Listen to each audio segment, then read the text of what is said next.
The stars shone like tiny diamonds against the vast darkness of space. Among them, an elegant silver ship moved silently towards the blue-green planet. The ship belonged to the Galactic Coalition, an alliance of more than 300 alien species that have learned to live together in peace for thousands of years. On the bridge of the ship, the eldest advisor Vexner studied the planet with 6 eyes that blinked at different times. Earth, home to humans, the most feared species the Coalition has ever discovered. Are you sure about this mission? Asked his assistant Milo, a small green being with thin arms and large ears. The warnings are very clear. We must check them. It has been 50 years since our last visit, Vexner said. His voice was calm but firm. Headlights need maintenance. The ship slowed down as it approached the warning beacons orbiting the Earth. There were thousands of them, each conveying the same message in more than 500 languages. Danger, sleeping humans, do not disturb. Vexner remembered the day, 300 years ago, when the Coalition first discovered Earth. They were excited to find a new intelligent species, but that excitement quickly turned to fear when they studied human history. Humans were different from other species. They fought wars with each other. They destroyed their own environments. They pushed themselves to extreme limits. And they never, ever gave up. Just as the Coalition was preparing to make first contact, something unexpected happened. The humans fell asleep, all of them. In special underground chambers, protected by incredible technology, the entire human race went into hibernation. They left only functioning automatic systems and a single message from their last awake leader. The ship's computer played this message now. A tired, gray-haired man appeared on the screen. He wore a white coat and had kind eyes. My name is Dr. Alan Mitchell. I am the last awake supervisor of Earth's hibernation program. If you're seeing this, you've encountered our world while we sleep. We have gone into hibernation to allow our planet to heal from the damage we have caused. We will sleep for approximately 1,000 years. He paused and rubbed his eyes. We know our history makes us seem dangerous. You're not wrong to be cautious, so I leave you with this warning. Let's rest. For everyone's safety, do not wake the humans. The message ended. Vexner had seen this many times, but he still felt a shiver run through his body. Begin the maintenance routine you requested. Check all beacons and replace any that are failing. The crew worked quickly and quietly. Through their scanners, they were able to detect the enormous underground installations where billions of humans slept. The chambers still functioned perfectly, drawing energy from sources deep within the Earth. Elder, I found something strange, called one of the technicians.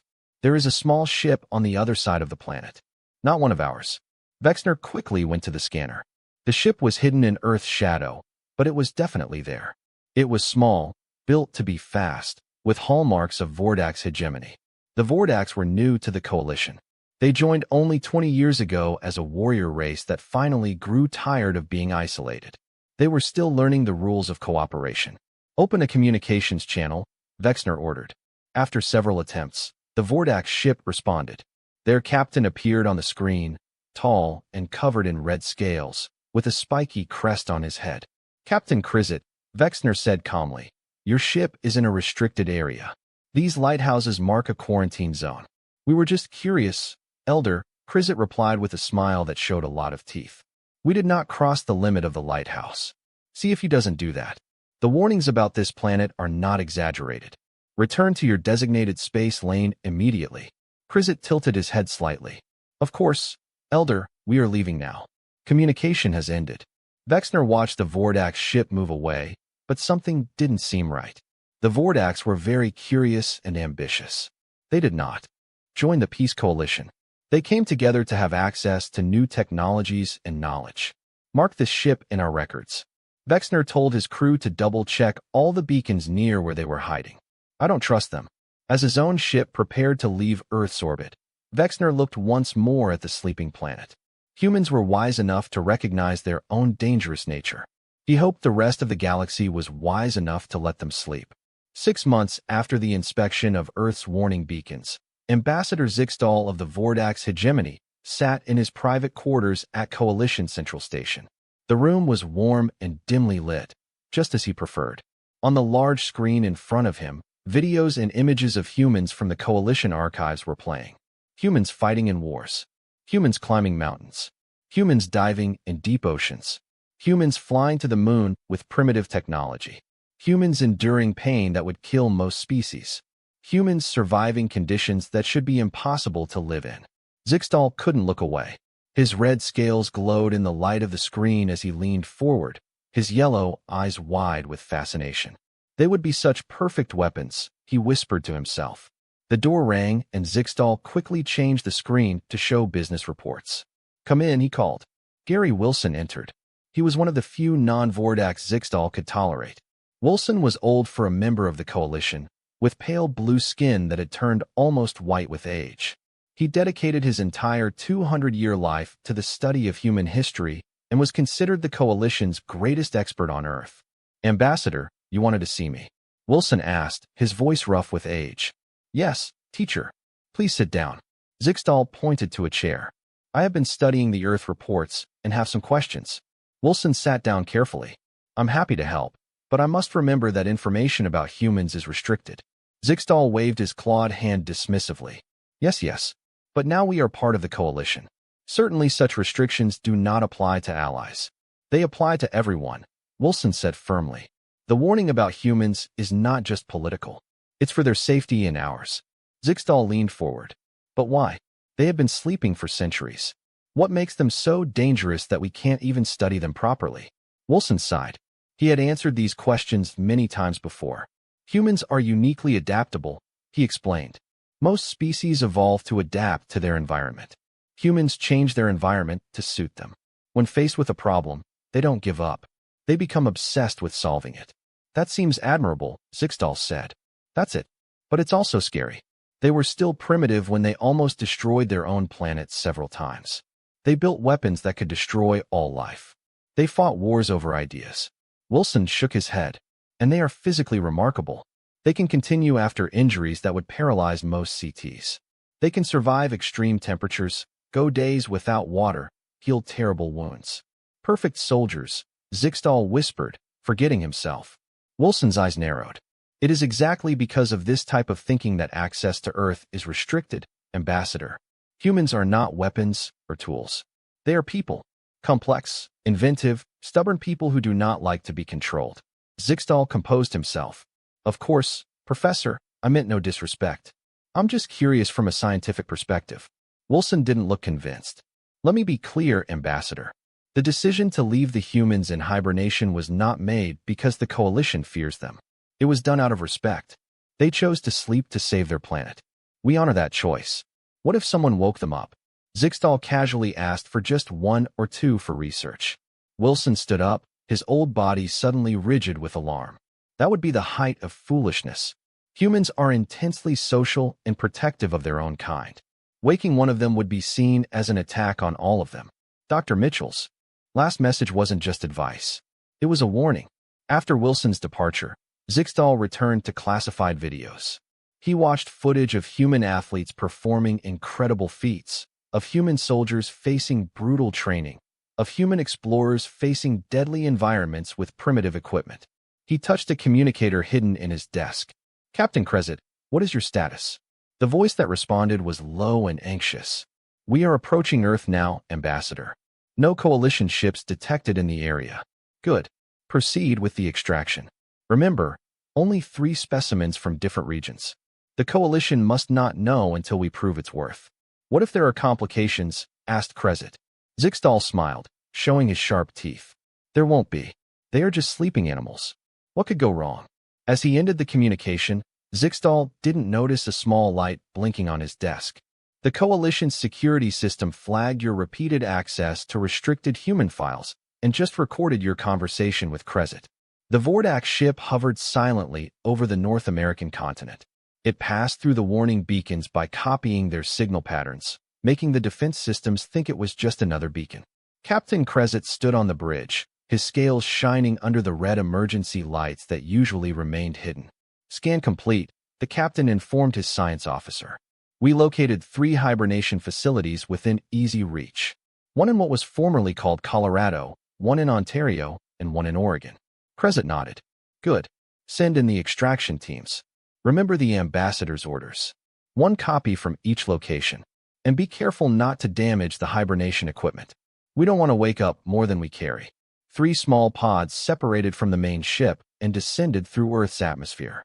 Each carried 5 Vordak soldiers and a medical officer. They landed silently near their targets and began digging. The hibernation facilities were deeply buried, but the Vordaks brought powerful drilling equipment. Within hours, they broke through the outer layers of each facility. They were surprised by what they found. Endless rows of sleeping humans, each in a transparent cocoon filled with a bluish liquid. The pods were connected to a central system that kept them alive and monitored their health. Everything was automated, working perfectly after 3 centuries of sleep. At the Colorado facility, Vordak selected Lisa Blackwood. According to facility records, she was a marine biologist.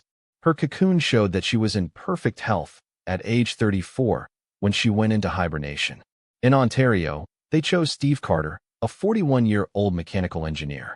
And in Oregon, they found Diane Powell, whose records showed experience in military strategy, age 39.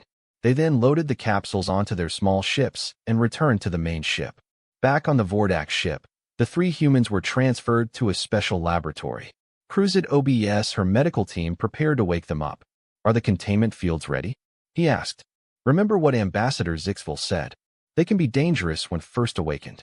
"All security measures are in place, Captain," the head doctor assured him. "Let's wake them up one at a time, starting with the biologist." They injected a clear liquid into Lisa's capsule. The blue fluid of hibernation began to ooze, and his vital signs, which had been slow and steady for centuries, began to rise. His heart beat faster, his brain activity increased.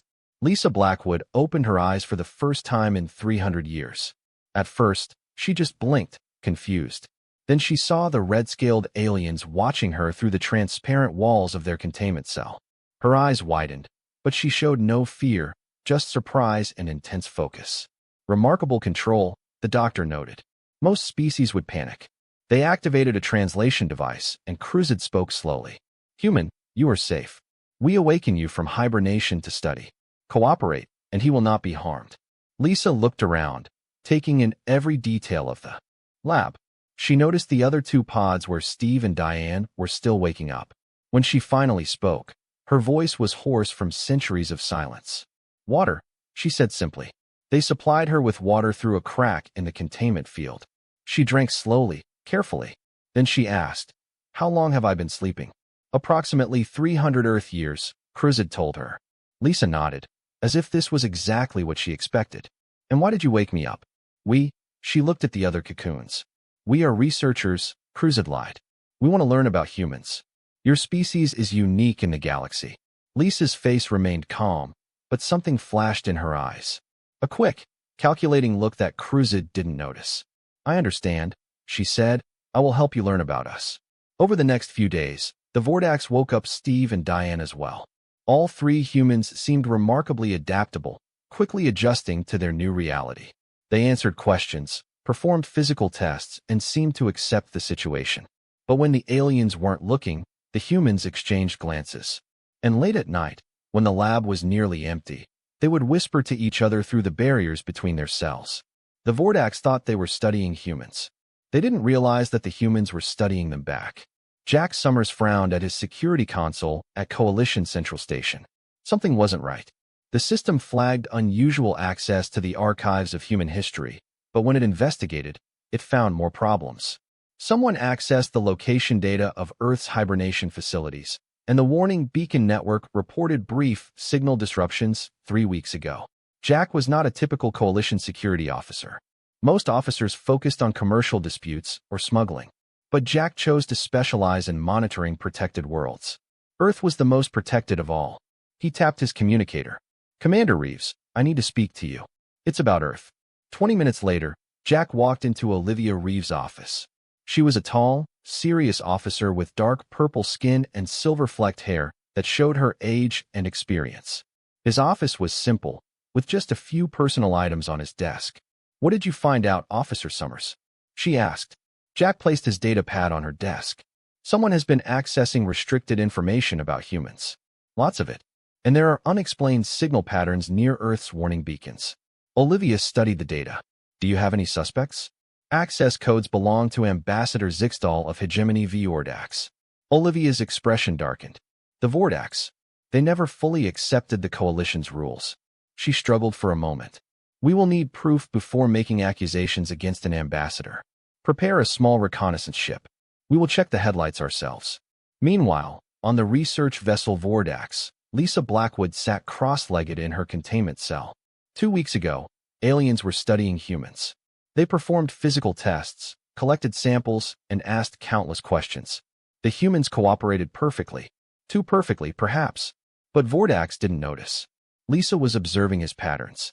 Every night, the laboratory staff was reduced to just 2 guards and a doctor. The containment fields were strong, but the control panel was visible from his cell. And she noticed something important. When the doctor brought the food, the field weakened for 2.3 seconds. Today, Vordax finally allowed the 3 humans to eat together. They sat at a small table in the center of the lab, guards watching from every corner. "They're testing our social behavior," Diane whispered, smiling as if she were chatting amiably.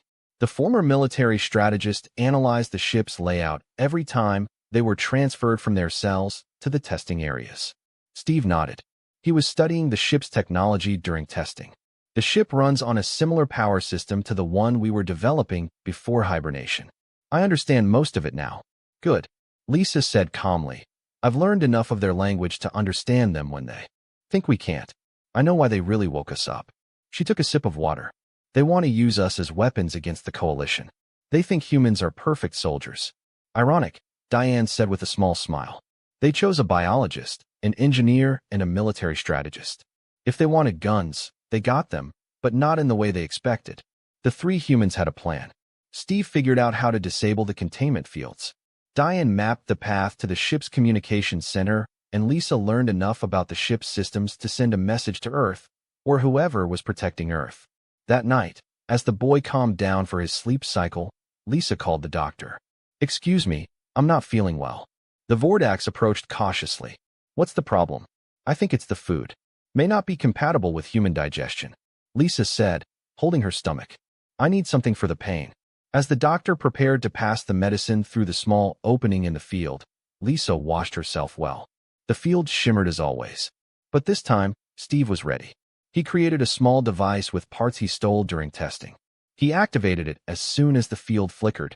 The containment field has not been reactivated. The doctor didn't notice at first. By the time he realized something was wrong, Diane had already moved out. His military training kept his body strong despite centuries of sleep. She moved faster than Vordax thought possible. Within seconds, she left the doctor unconscious. The guards turned and grabbed their weapons. But Steve was already disabling the other containment fields.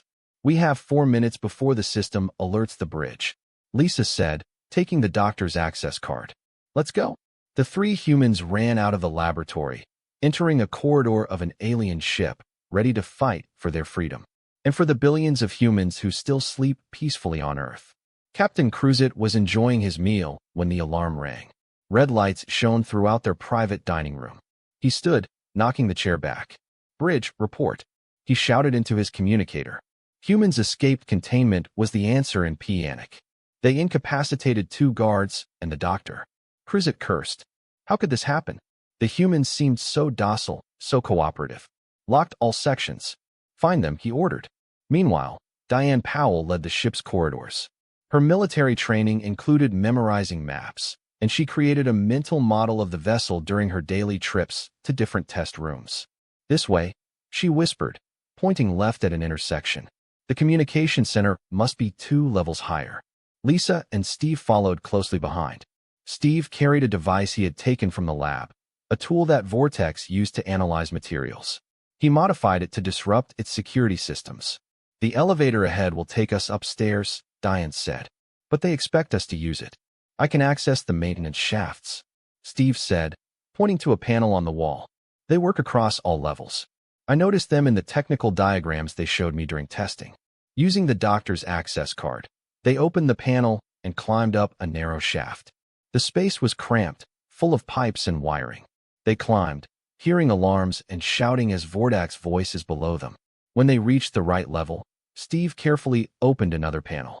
The hallway was empty, but they could hear Vordax soldiers searching nearby. "The communication center is at the end of this corridor," Diane whispered. "It will be kept." Lisa nodded. I have an idea. She studied the language and culture of the Vordak during her captivity. They are very hierarchical. They will not question a direct order from someone of higher rank. Using the medical uniform jacket she had brought, Lisa tore off pieces of colorful fabric. These colored markings indicate position, she explained, creating small bands that tied around the arms.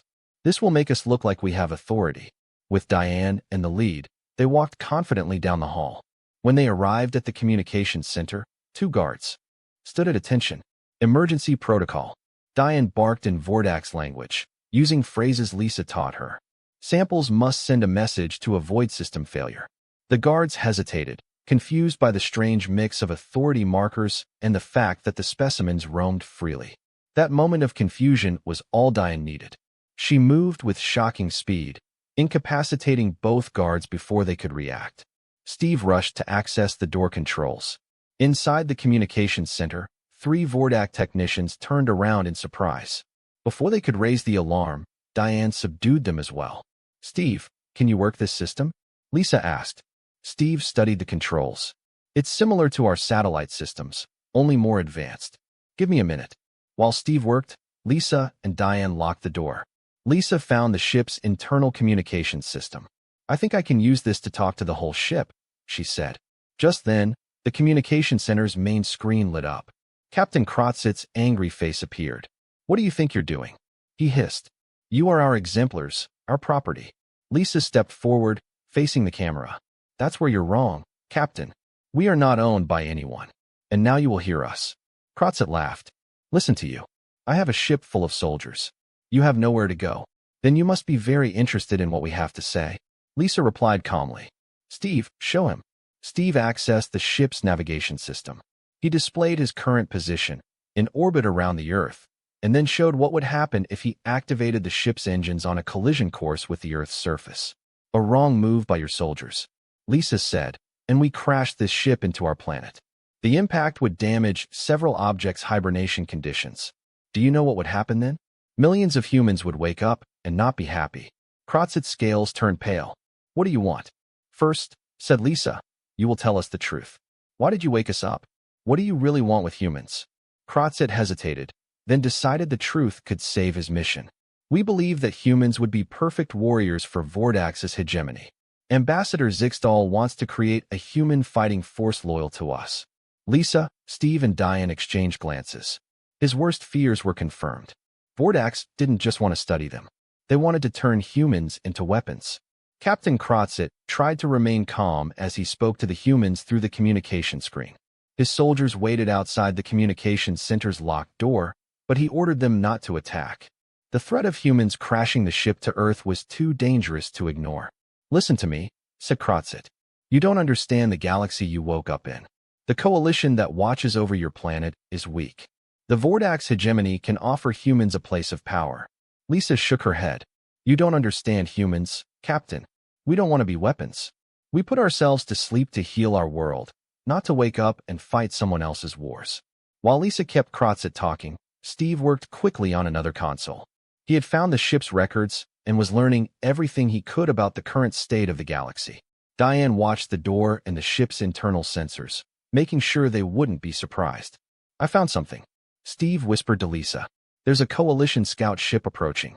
They must have detected Vordax's illegal activity. Lisa nodded slightly, but kept her focus on Krotzit. Here's what's going to happen, Captain.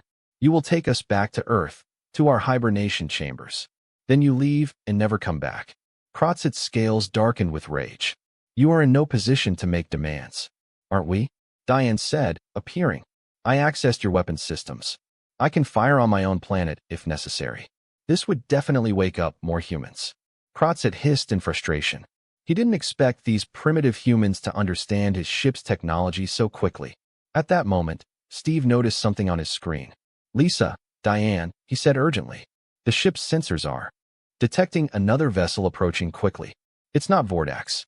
The main screen suddenly split, showing Krotzit in a new face, a purple-skinned alien wearing what appeared to be a uniform. This is Commander Olivia Reeves of Coalition Security, the new figure announced. Vordax ship, you are in restricted space. Turn off your weapons and prepare to be approached. Krotzit turned pale. This is a scientific mission, he lied. We have permission, to save it, Captain. Olivia interrupted.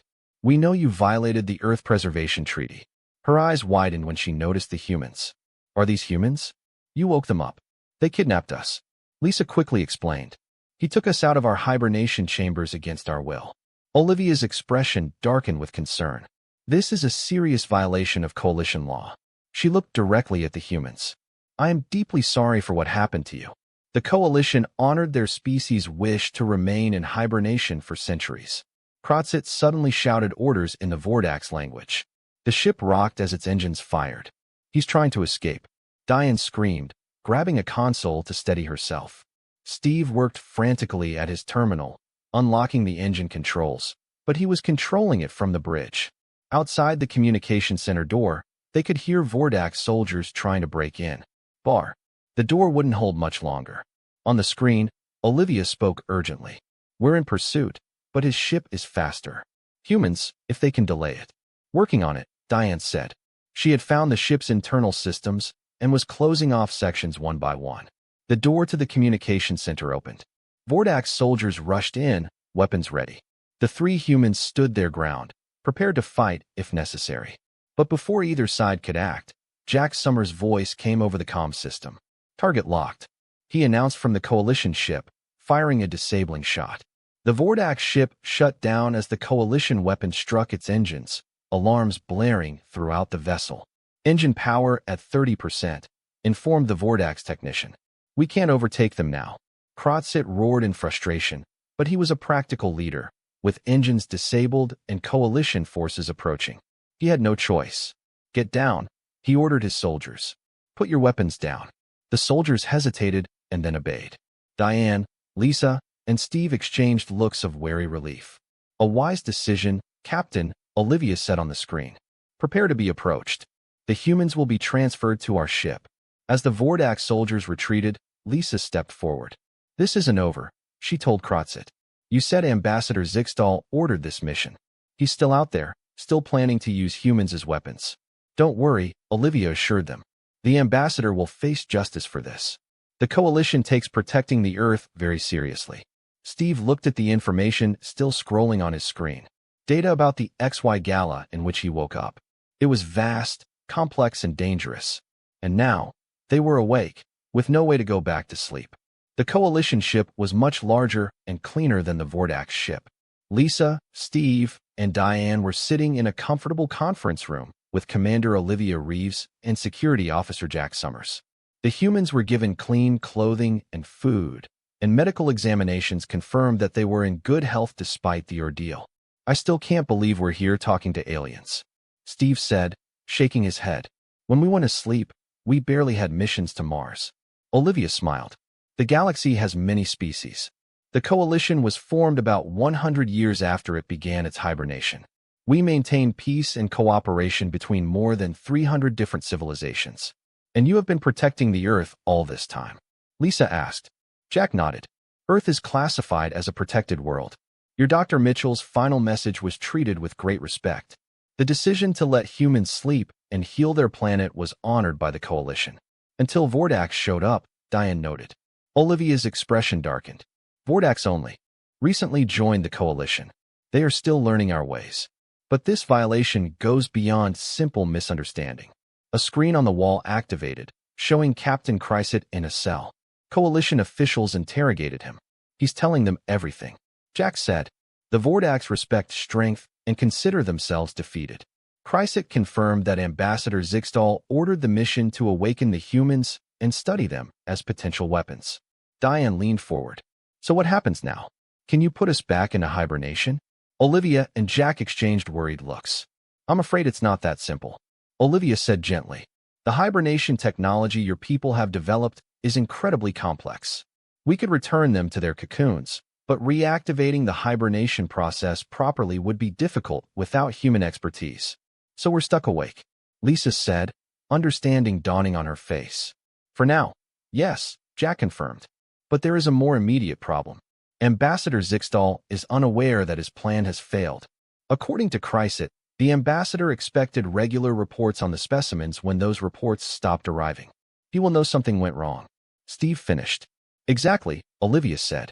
And we've just received word that the ambassador's personal ship left Coalition Central Station shortly after we left to investigate Earth's warning beacons. We believe he is heading to Vodax space with information about Earth's hibernation facilities. The humans exchanged alarmed looks. If he reaches the Vodax homeworld with this information, Lisa began, they could send a larger force to kidnap more humans. Diane finished. Or worse, directly attack the hibernation facilities. Steve stood up, pacing the room. We need to stop him before he gets there. Jack brought up a star map on the screen. We're already in pursuit, but he has the advantage. His ship is faster than ours, but we might be able to intercept him here in the Cirrus Nebula. It is a danger to navigation that all ships have to reduce speed to pass safely. Diane studied the map, her military training beginning. What kind of weapons does your ship have? Standard coalition defensive systems, Olivia explained. Designed to disable, not destroy. Where they are peacekeepers, not warriors. And 6 tall ships? Lisa asked. Diplomatic vessels are generally lightly armed, but Vordax ships tend to violate these rules. Jack said we should expect some resistance. The humans huddled together, talking quietly among themselves for a moment. Then Lisa turned to the coalition officers. We want to help, she said firmly. This is our fight too. These are our people who still sleep on Earth. Olivia considered this. What do you suggest? Diane knows military strategy. Lisa explained. Steve understands both his technology and the Vordax systems from his time on the ship. And I learned enough from Vordax's psychology to predict how Zixtal might react. We're humans, Steve added. We might see solutions you wouldn't consider.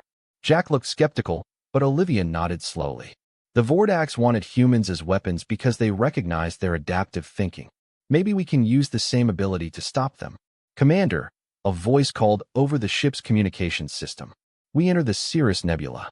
Long-range sensors are detecting Ambassador Zixtal's ship ahead. Looks like we have our chance, Diane said, studying the tactical display that appeared on the screen. Let's show the Vordax why they should have heeded the warning about waking humans. Olivia smiled. Welcome to the bridge then. It's time to stop an ambassador from starting a war. The Cirrus Nebula filled the screen with swirling colors of purple and blue gas. The coalition ship moved slowly through the cosmic clouds.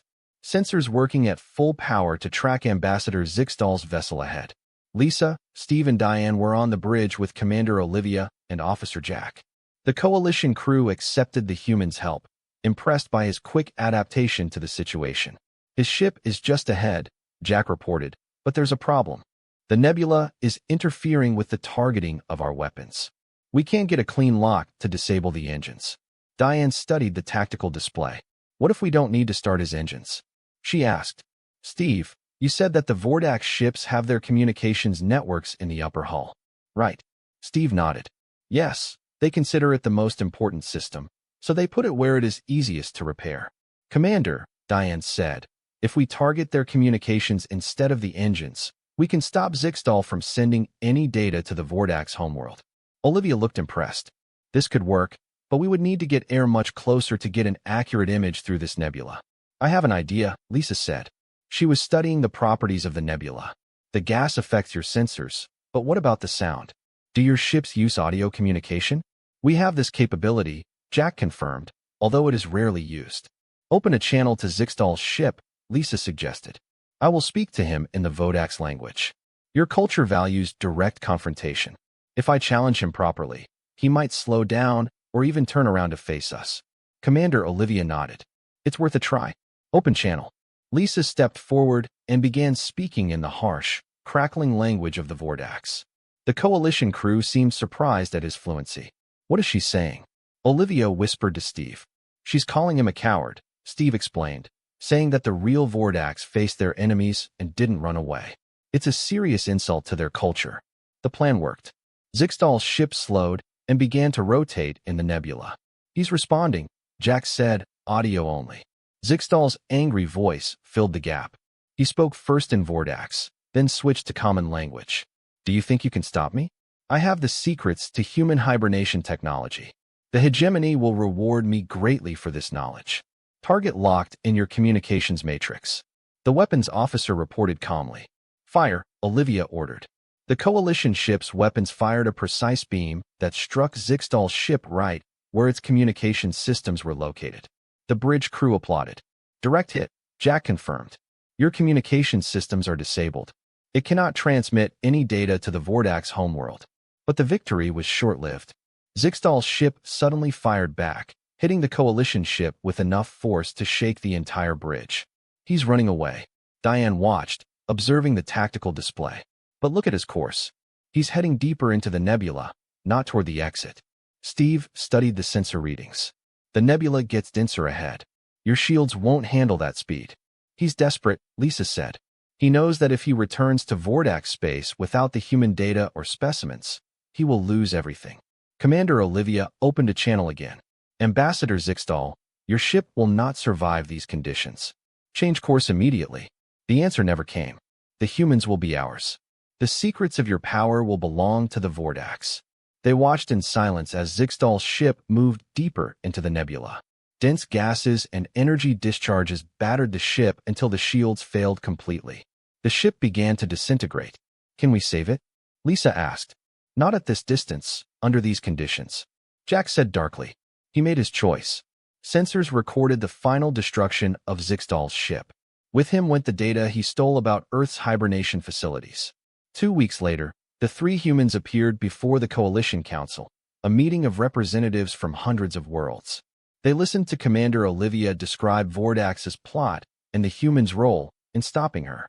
In light of these events, the council leader announced, we have reinforced protective measures around Earth. The remaining humans will continue to sleep undisturbed. And what about us? Diane asked. We offer you a place among us.